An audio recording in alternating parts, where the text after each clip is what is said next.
ஜெஃப்னா கல்லறை சொந்தங்களுக்கு இனிய காலை வணக்கம். இலங்கையில் நாளாந்தம் வெளியாகும் பத்திரிகைகளின் முக்கிய செய்திகளை பற்றி பேப்பர் டைம் முயற்சியூடாக பார்த்து வருகின்றோம். அந்த வகையில் 29ஆம் தேதி மே மாதம் 2024ஆம் ஆண்டு வெளியான பத்திரிகைகளின் முக்கிய செய்திகளை பற்றி பார்க்கலாம். முதலில் உதயன் பத்திரிகையில் அமைந்துள்ள முக்கிய செய்திகளாக 2 ஆண்டுகளுக்கு தேர்தல்கள் வேண்டாம், ஐக்கிய தேசிய கட்சி அவசர கோரிக்கை.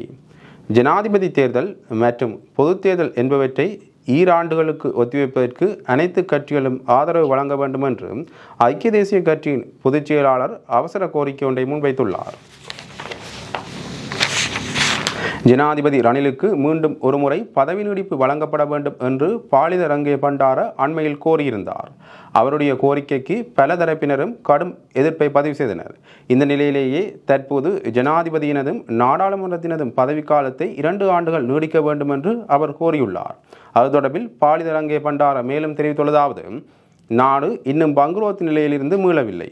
எதிர்வரும் ஜூலை மாதமளவில் வங்குரோத்து நிலையிலிருந்து மீள முடியும் என ஜனாதிபதி நம்புகின்றார். எனவே தற்போதைய சூழ்நிலையில் ஜனாதிபதி தேர்தலோ பொது தேர்தலோ அவசியமில்லை. நாடாளுமன்றத்தில் உள்ள அனைத்து கட்சிகளும் ஒன்றிணைய வேண்டிய தருணம் இது. ஜனாதிபதிக்கு 5 ஆண்டு கால அவகாசம் வழங்க முடியாவிட்டால் குறைந்தது 2 வருடமாவது வழங்க வேண்டும். இதற்குரிய யோசனையை எதிர்க்கட்சிகள் நாடாளுமன்றத்தில் முன்வைக்க வேண்டும். இதன்படி 2 ஆண்டுகளுக்கு பின்னரே ஜனாதிபதி தேர்தலையும் பொது தேர்தலையும் நடத்த முடியும். தேவை ஏற்படின் சர்வஜன வாக்கெடுப்பை கூட நடத்தலாம். இது தொடர்பில் அனைத்து அரசியல் கட்சிகளிடமும் கோரிக்கை விடுக்கின்றோம். இது ஜனநாயகத்திற்கு எதிரான கோரிக்கை அல்ல, அதேபோல ஜனநாயக உரிமையை பறிக்கும் செயலும் அல்ல, நாட்டின் நலன் கருதி முன்வைக்கப்படும் அவசர கோரிக்கையாகும் என்றார் என்றவாறாக இந்த செய்தி காணப்படுகிறது. முதற் பக்கத்தில் அமைந்துள்ள மற்றொரு முக்கிய செய்தியாக, புலிகளை அஞ்சலிக்க அனுமதிக்க மாட்டோம், வெளிவார அமைச்சர் அலி சப்ரி தெரிவிப்பு. போரில் உயிரிழந்த தமது உறவுகளை மக்கள் நினைவு கூறலாம், ஆனால் புலிகளை நினைவு கூறுவதற்கு ஒருபோதும் இடமளிக்கப்பட மாட்டாது என்று வெளிவார அமைச்சர் அலி சப்ரி தெரிவித்துள்ளார். இது தொடர்பில் அவர் மேலும் தெரிவித்துள்ளதாவது: சர்வதேச மன்னிப்பு சபையின் செயலாளருக்கு விசா வழங்கப்பட்டமை நல்ல விடயமாகும். எமக்கு ஒழிப்பதற்கு ஒன்றுமில்லை. விசா வழங்கியிருக்காவிட்டால் தான் அது பிரச்சனையாக மாறியிருக்கும். முள்ளிவாய்க்கால் சென்றிருந்தேன், நினைவேந்தல் நடத்தும் சுதந்திரம் இருந்தது, போலீசார் இராணுவத்தினர் இருக்கவில்லை என அவர் குறிப்பிட்டிருந்தார். அனுமதி வழங்கியிருக்காவிட்டால் நினைவேந்தல் சுதந்திரம் கூட இல்லை என்ற கோணத்தில் பிரசாரம் இடம்பெற்றிருக்கும். உயிரிழந்தவர்களை நினைவுகூறும் உரிமை உள்ளது, ஆனால் புலிகளை நினைவுகூறும் உரிமை கிடையாது. இதனை சர்வதேச மன்னிப்பு சபை செயலாளரிடமும் கூறினோம் என்றார் என்றவாறாக அந்த செய்தி காணப்படுகின்றது. முதற் பக்கத்தில் அமைந்துள்ள மற்றொரு முக்கிய செய்தியாக, யாழ்ப்பாணம் போதனாவுக்குள் நுழைந்து 2 அடாவடி, ஒருவருக்கு விளக்கமறியர், மற்றவர் சிகிச்சையில். யாழ்ப்பாணம் போதனா மருத்துவமனைக்குள் மோட்டார் சைக்கிளில் அத்துமீறி நுழைந்த 2 பணியாளர்களை கடுமையாக தாக்கி வன்முறையில் ஈடுபட்டுள்ளனர். அவர்கள் போலீசாரால் கைது செய்யப்பட்டதைத் தொடர்ந்து ஒருவர் விளக்கமறியலிலும் மற்றவர் போதனா மருத்துவமனையில் சிகிச்சைக்கும் உட்படுத்தப்பட்டுள்ளார். சம்பவம் தொடர்பில் தெரிய வருவதாவது: யாழ்ப்பாணம் போதனா மருத்துவமனையின் விபத்து மற்றும் அவசர சிகிச்சை பிரிவு வரையில் நேற்று முன்தினம் 2 மோட்டார் சைக்கிளை செலுத்தி வந்துள்ளனர். அவர்கள் மது போதையில் இருந்ததுடன் மோட்டார் சைக்கிளின் பின்னால் இருந்தவர் மருத்துவமனையின் கண்ணாடியை தனது கைகளால் தாக்கியுள்ளார். இதன்போது அவர் காயமடைந்தார். தொடர்ந்து மருத்துவரின் சிபாரிசு இல்லாமல் சிகிச்சை பெறும் அளவுக்குள் அவர்கள் பிரவேசித்ததுடன் அங்கிருந்த பிரிண்டரால் ஊழியர் ஒருவரை தாக்கி காயங்களையும் ஏற்படுத்தியுள்ளனர். இது தொடர்பில் யாழ்ப்பாணம் போலீசாருக்கு தெரிவிக்கப்பட்டதைத் தொடர்ந்து போலீசார் விரைந்து செயற்பட்டு அவர்களை கைது செய்தனர். காயமடைந்த நபர் மருத்துவமனையில் சிகிச்சைக்காக சேர்க்கப்பட்டார். மற்றவர் நீதிமன்றத்தில் நேற்று முற்படுத்தப்பட்டு விளக்கமறியலில் வைக்கப்பட்டுள்ளார்.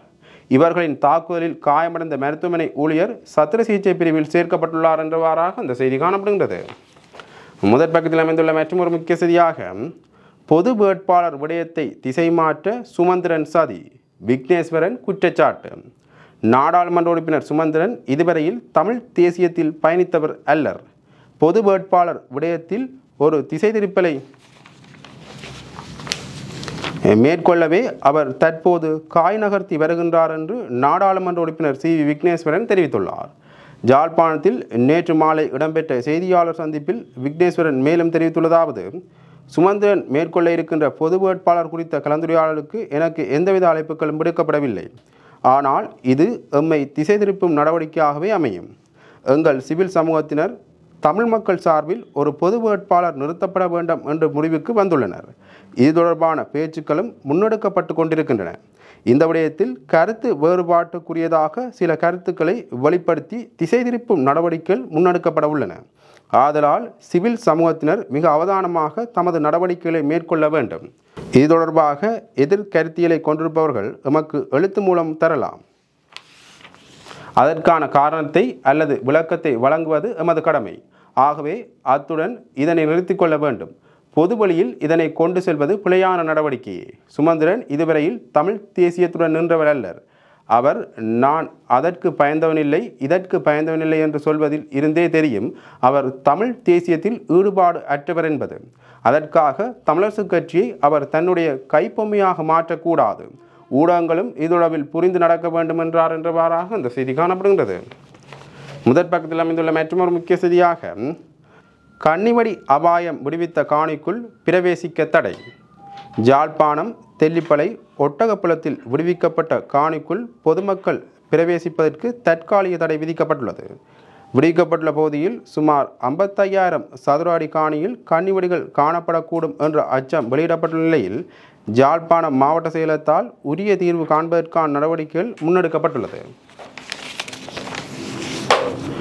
அதற்கமைய ஜூன் மாதம் 10ஆம் தேதி வரை விடுவிக்கப்பட்ட காணிக்குள் செல்ல வேண்டாம் என காணி உரிமையாளர்களிடம் கோரிக்கை விடுக்கப்பட்டுள்ளது.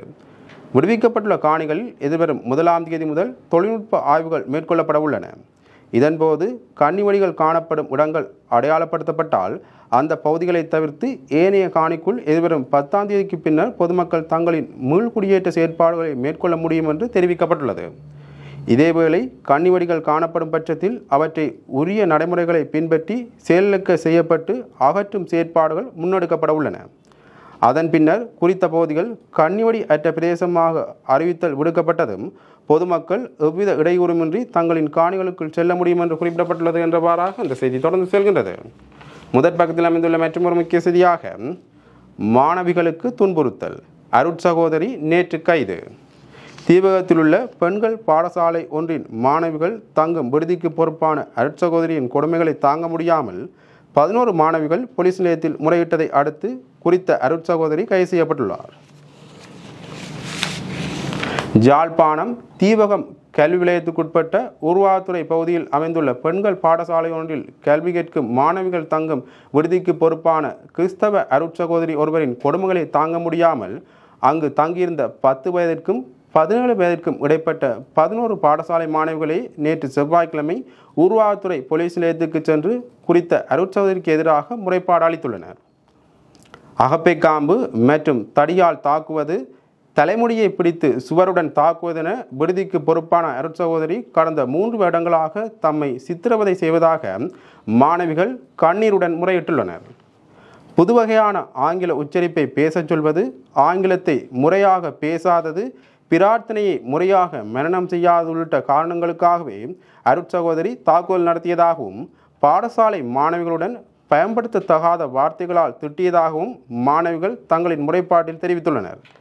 இதையடுத்து அந்த அருட்சகோதரி கைது செய்யப்பட்டு நீதிமன்றத்தில் முற்படுத்தப்பட்டதைத் தொடர்ந்து அவரை ஒரு நாள் விளக்கமறியலில் வைக்குமாறு நீதிமன்றம் உத்தரவிட்டுள்ளது என்றவாறாக அந்த செய்தி தொடர்ந்து செல்கின்றது. இவை உதயன் பத்திரிகையில் அமைந்த முக்கிய செய்திகள். இனி வலம்புரி பத்திரிகையின் முக்கிய செய்திகளை பற்றி பார்க்கலாம். வலம்புரி பத்திரிகையின் முதற் பக்கத்தில் அமைந்துள்ள முக்கிய செய்திகளாக வடக்கு தெற்கு வேறுபாடின்றி அனைவருக்கும் காணி உரிமம் வழங்க நடவடிக்கை. அமைச்சர் மன்சூர் நாணயக்கார தெரிவிப்பு. வடக்கு தெற்கு வேறுபாடின்றி அனைவருக்கும் காணி உரிமம் வழங்கும் வேலை திட்டம் முன்னெடுக்கப்பட்டுள்ளதாக அமைச்சர் மன்சூர் நாணயக்கார தெரிவித்துள்ளார். ஜனாதிபதி ஊடக மையத்தில் நேற்று இடம்பெற்ற ஊடக மாநாட்டில் கருத்துரைக்கையிலேயே அவர் இதனை குறிப்பிட்டுள்ளார். இதுகுறித்து அவர் மேலும் தெரிவித்துள்ளதாவது, நாட்டு மக்கள் பெசாக் பண்டிகையை கொண்டாடுவதற்கு சுதந்திரம் இல்லை என சஜித் பிரேமதாசவும் அன்றகுமார் திசாநாயக்கவும் தெரிவித்தனர். கடந்த 2 வருடங்களுக்கு முன்னர் இந்த நாட்டில் ஏற்பட்ட இருண்ட யுகத்தினை தற்போதைய ஜனாதிபதி முடிவுக்கு கொண்டு வந்துள்ளார். வாழ்க்கை மற்றும் எதிர்காலம் தொடர்பாக மக்கள் மிகவும் அச்சத்துடன் வாழ்ந்த காலகட்டம். தொழில் வாய்ப்பு இன்மையால் நாட்டின் இளைஞர்கள் பலர் நாட்டிலிருந்து வெளியேறினர். வெசாக் பண்டிகையின் போது நாட்டில் எரிபொருள் நுகர்வும் அதிகமாக காணப்பட்டது. இன்று இந்த நாட்டில் ஸ்திரத்தன்மையை ஏற்றுக்கொள்ள முடியாமையினாலேயே சஜித் பிரேமதாச மற்றும் அன்றகுமார் திசாநாயக்க போன்றவர்கள் இவ்வாறான கருத்துக்களை முன்வைத்து வருகின்றனர்.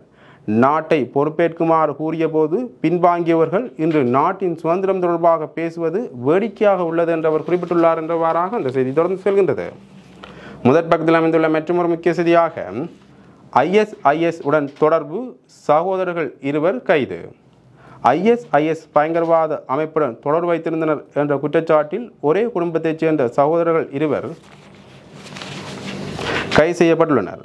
கொழும்பில் கைது செய்யப்பட்டவர் வழங்கிய தகவலின் பிரகாரம் சிலாபத்துக்கு சென்ற விசேட படையினர் இருவரையும் கைது செய்துள்ளனர் என்றவாறாக அந்த செய்தி காணப்படுகின்றது. முதற் பக்கத்தில் அமைந்துள்ள மற்றொரு முக்கிய செய்தியாக போராட்டம் மூலமே எமக்கான தீர்வுகளை பெற வேண்டும், ஸ்ரீதரன் MP தெரிவிப்பு. போராட்டம் மூலமே எமக்கான தீர்வுகளை நாம் பெற வேண்டும் என பாராளுமன்ற உறுப்பினர் சிவஞானம் ஸ்ரீதரன் தெரிவித்துள்ளார். கிளிநொச்சியில் உள்ள அவரது கட்சி அலுவலகத்தில் நேற்று நடைபெற்ற ஊடக சந்திப்பிலேயே அவர் இதனை தெரிவித்துள்ளார்.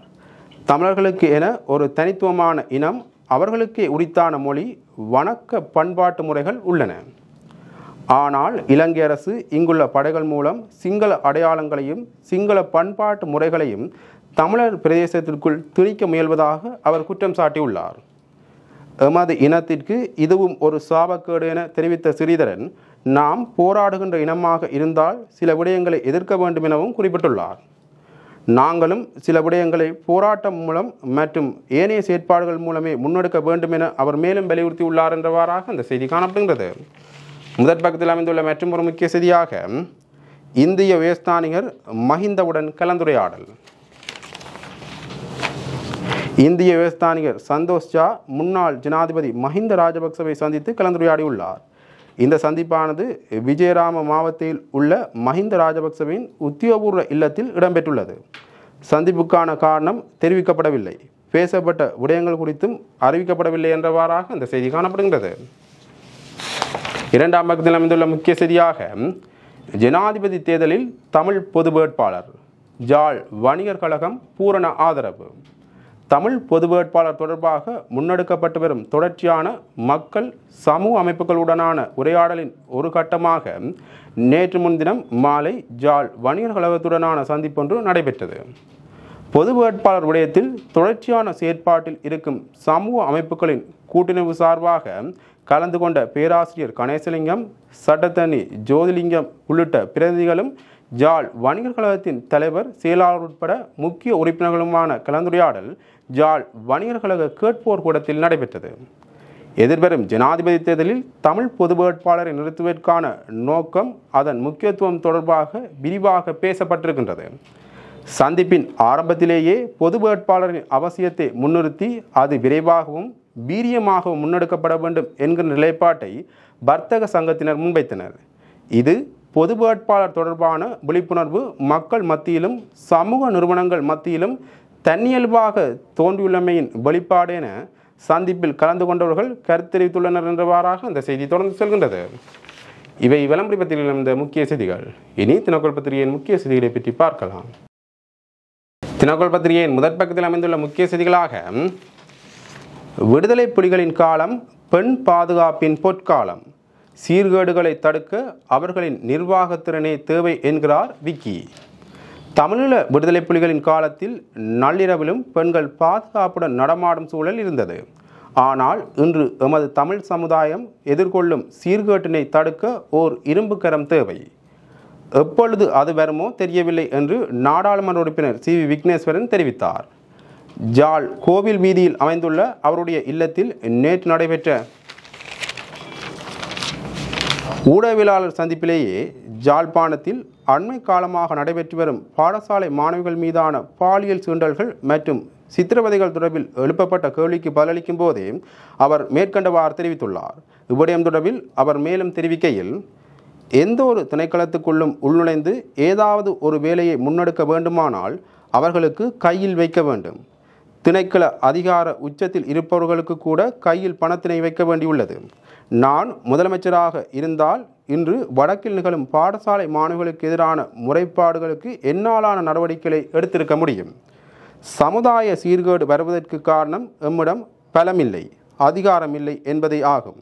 இங்குள்ள சிங்கள போலீசார் தாங்கள் நினைத்தவர்களுடன் கூட்டு சேர்ந்து என்ன செய்கின்றார்களோ தெரியவில்லை. அதே நேரத்தில் வடமாகாணத்தில் இவ்வாறான நடவடிக்கைகள் இடம்பெறுவது வெட்கத்தை தருகின்றது. தமிழ் மக்கள் ஒரு ஒழுக்கமான சீரான இனமாக கருதப்பட்டார்கள். மகாத்மா காந்தி சொன்னார், எப்பொழுது ஒரு பெண் தன்னுடைய தங்க நகைகளை அணிந்த வண்ணம் இரவு 12 மணியளவில் எந்தவிதமான பிரச்சனைகளும் இன்றி நடந்து செல்கின்றாரோ அப்பொழுதுதான் எமக்கு சுதந்திரம் கிடைத்தது என்று. கிட்டத்தட்ட அதே நிலைதான் தமிழீழ விடுதலை புலிகளின் காலத்திலும் இருந்தது. எங்களுடைய பெண்கள் எங்கும் போகக்கூடிய சூழல் இருந்தது. இப்பொழுதும் அது அனைத்து மாறிவிட்டது. இப்பொழுது போதைப்பொருளை கொண்டு வந்து விட்டார்கள். அவர்கள் இருக்கின்ற பொழுது இல்லாத போதைப்பொருள் இவ்வளவு இராணுவம், கடற்படை, வான்படை, போலீஸ் என இருந்தும் போதைப்பொருள் பாவனையும் கடத்தலும் அதிகரித்து செல்கின்றது.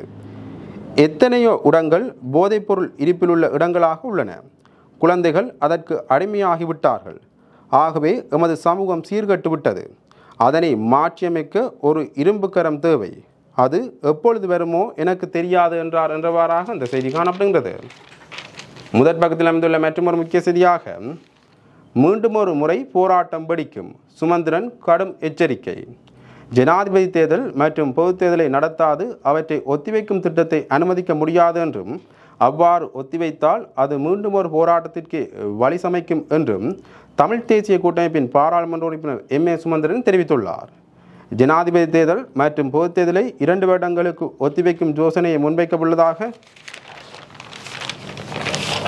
ஐக்கிய தேசிய கட்சியின் பொதுச் செயலாளர் பாலித ரங்கே பண்டார தெரிவித்துள்ளமை தொடர்பில் செய்தியாளர் சந்திப்பொன்றை நடத்தி தெரிவிக்கையிலேயே சுமந்திரன் இவ்வாறு கூறினார். அதன்போது சுமந்திரன் மேலும் தெரிவிக்கையில், ஜனாதிபதி தேர்தல் மற்றும் பொதுத் தேர்தல் இரண்டையும் 2 வருடங்களுக்கு ஒத்திவைக்கும் யோசனையை முன்வைக்க உள்ளதாக ஐக்கிய தேசிய கட்சியின் பொதுச் செயலாளர் பாலித ரங்கே பண்டார தெரிவித்துள்ளார். இது முழுமையாக ஜனநாயக விரோத செயற்பாடாகும் என்பதே எமது நிலைப்பாடாகும். ஏற்கனவே மாகாண சபைகள் தேர்தல் 5 வருடங்களாக நடத்தப்படாதிருக்கின்றது. மாகாண சபைகள் தேர்தலை நடத்துவதற்கு சிறிய திருத்தத்தை கொண்டு வந்தாலே போதுமானது. அத்துடன் உள்ளூராட்சி தேர்தல் கடந்த வருடத்தில் நடத்தப்படவிருந்த நிலையில் நிதி இல்லை என்று இன்னும் அந்த தேர்தல் நடத்தப்படாதிருக்கின்றது. இதேவேளை ஜனாதிபதி தேர்தல் அக்டோபர் 14ஆம் தேதிக்கு முன்னர் நடத்தப்பட வேண்டும். அதனை ஒத்திவைக்க முயற்சிக்கப்படுவதுடன் பொதுத் தேர்தலையும் ஒத்திவைக்க திட்டமிடப்படுகின்றது. இதனை நாங்கள் எதிர்க்கின்றோம் என்பதுடன் இதற்கு இடமளிக்கவும் மாட்டோம். 2 வருடங்களுக்கு முன்னர் உடனடியாக பாராளுமன்றத்தை கலைக்குமாறு கோரினோம்.